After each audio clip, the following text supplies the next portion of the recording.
Hello दोस्तों, नमस्कार। जय जौहर। कैसे हो आप सभी? उम्मीद करता हूँ आप सभी स्वस्थ होंगे, मस्त होंगे, ज़बरदस्त होंगे। तो दोस्तों, मेरा नाम है बादल बामनिया और आप देख रहे हैं आवो ज़रा सीखो ज़रा यूट्यूब चैनल, जिस पर आज हम डिस्कशन करने वाले हैं क्लास 6 इतिहास का चैप्टर 5 राज्य, राजा और एक प्राचीन गणराज्य के संपूर्ण शॉर्ट नोट्स लेकर आए दोस्तों। जो चाहे आप टीचिंग एग्ज़ाम की बात करें, नॉन टीचिंग एग्ज़ाम सभी के लिए मोस्ट इम्पोर्टेंट होने वाले हैं। चाहे तो आप इसके नोट्स भी बना सकते हो।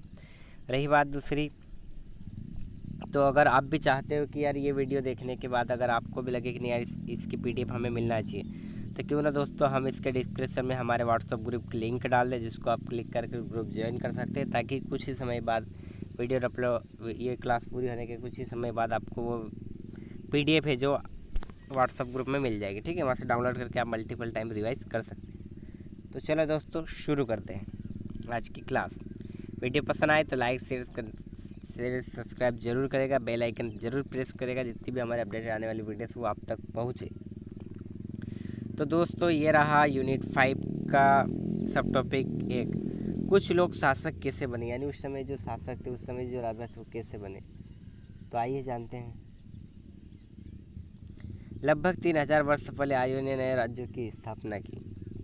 यानी आज से लगभग 3000 साल पहले की बात की जाए तो आर्यों ने नए राज्यों की स्थापना की। यज्ञ और युद्ध शक्ति से नेता मजबूत हुए, यानी यज्ञ और जो युद्ध आदि किया जाता था, जिसके कारण वहाँ के जो नेता थे वो बहुत शक्तिशाली हुए, मजबूत बने। बड़े क्षेत्र पर अधिकार जमाने वाले प्रमुख शासक बने, यानी जिनका ज़्यादा बड़े क्षेत्र पर जिनका अधिकार था, चाहे 10 गाँव, 15 गाँव, 20 गाँव, अलग अलग क्षेत्रों पर ज़्यादा, जितने ज़्यादा किलोमीटर के दायरे में जिनका ज़्यादा वर्चस्व था, वह शासक बने।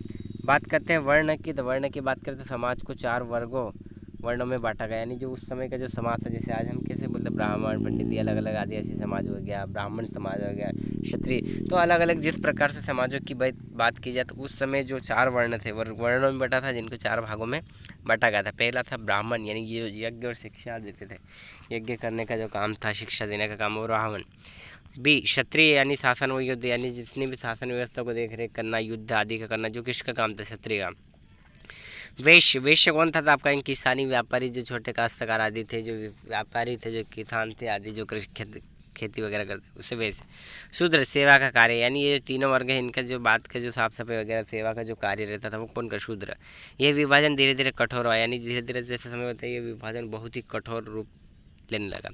बात करते हैं सब टॉपिक 3 की, तो जनपद। जनपद क्या है? जन प्लस पद बराबर लोग जहाँ बसते थे, यानी जनपद का मतलब जहाँ लोग बसते थे, जहाँ पे लोग रहते थे।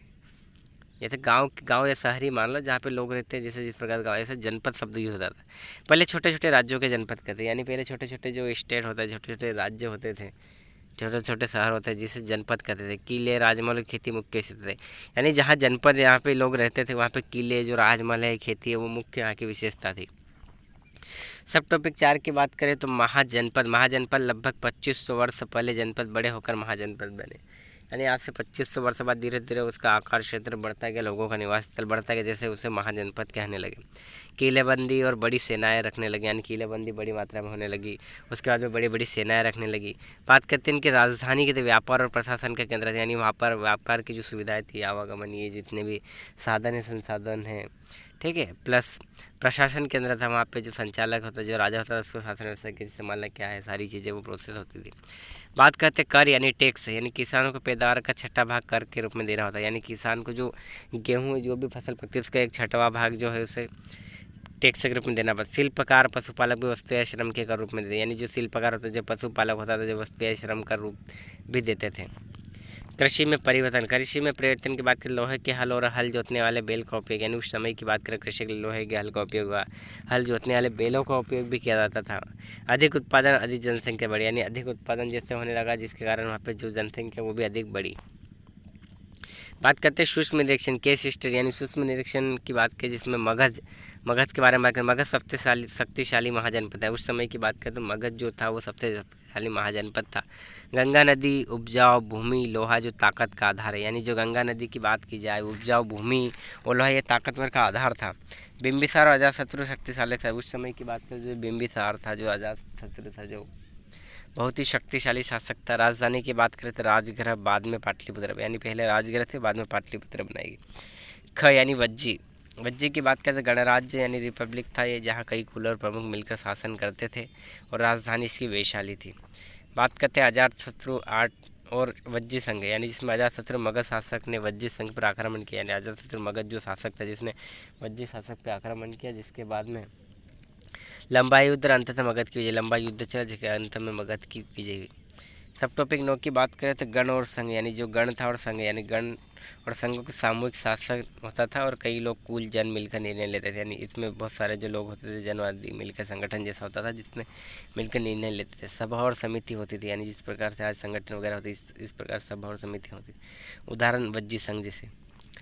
अन्यत्र की बात करें दुनिया में प्राचीनतम गणराज्य, उस समय जो अलग अलग प्राचीन गणराज्य होते हैं जिसमें ग्रीस में नगर राज्य सिटी स्टेट जहाँ नागरिक शासन में भाग लेते थे, यानी अलग अलग लोगों के जहाँ क्षेत्र के लोग होते थे वो नागरिक जो भी शासन व्यवस्था जिसमें भाग लेते थे।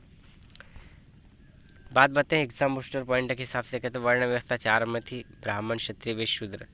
जनपद की बात करें छोटे राज्य को जनपद कहते थे और महाजनपद बड़े संगठित राज्य कहते थे। कर पैदावार का 1/6वां भाग देना होता था कर में। कृषि में लोहे का हल और बैल का महत्व था। मगध सबसे शक्तिशाली महाजनपद था और राजधानी पाटलिपुत्र। और वज्जी एक गणराज्य तो सामूहिक शासन था। अजातशत्रु मगध का शासक और वज्जी पर आक्रमण किया। दोस्तों वीडियो पसंद आए तो लाइक शेयर सब्सक्राइब जरूर करेगा और बेल आइकन प्रेस जरूर करेगा। ठीक है, वीडियो पसंद आई तो शेयर जरूर करिएगा। मिलते हैं नेक्स्ट वीडियो में, धन्यवाद।